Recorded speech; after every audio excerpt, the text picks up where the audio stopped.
Tadej Pogačar à la conquête d'une performance uniquement réussie par Eddy Merckx. Grand favori de la 119e édition du Tour de Lombardie, Tadej Pogačar pourrait bien marquer l'histoire à plus d'un titre samedi en cas de victoire dans les rues de Côme.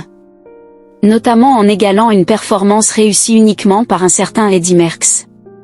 Dominateur incontesté lorsque la route s'élève, Tadej Pogačar revient sur son terrain de jeu préféré pour boucler la saison en beauté. Vainqueur des 4 dernières éditions du Tour de Lombardie, le Slovène rêve d'ajouter un 5e bouquet à sa collection et ainsi égaler Fausto Coppi, recordman de victoires sur ce monument italien.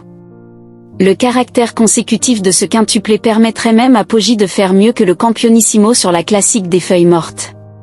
Un 5e succès en Lombardie porterait ainsi le nombre de victoires de Pogačar dans des monuments à 10, dont 3 Liège-Bastogne-Liège et 2 Tours des Flandres. Il s'isolerait donc à la 3e place des coureurs les plus victorieux dans des monuments derrière Roger de Vlaminck, 11, et Eddy Merckx, 19. Le cannibale sera d'ailleurs dans un coin de la tête de Pogačar sur la ligne de départ alors que le Slovène a l'occasion d'égaler un exploit réussi uniquement par Merckx dans l'histoire du cyclisme. Un succès sur le Tour de Lombardie permettrait en effet à Pogačar de décrocher une 3e victoire dans un monument cette saison après ses succès au Tour des Flandres et à Liège-Bastogne-Liège.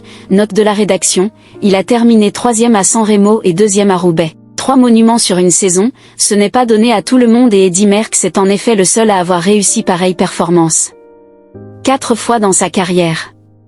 L'ogre de Tervuren l'a fait en 1969, San Remo, Flandre, LBL, 1971, San Remo, LBL, Lombardie, 1972, San Remo, LBL, Lombardie, et 1975, San Remo, Flandre, LBL. Rien que ça. Si on pousse la comparaison plus loin, la saison de Tadej Pogačar pourrait ressembler à la saison 1971 d'Eddy Merckx qui avait comme Pogačar remporté le Tour de France et les championnats du monde, à Mendrisio, en plus de ces 3 monuments. Un objectif qui ne manquera pas de faire saliver le double champion du monde, toujours prêt à relever de nouveaux défis.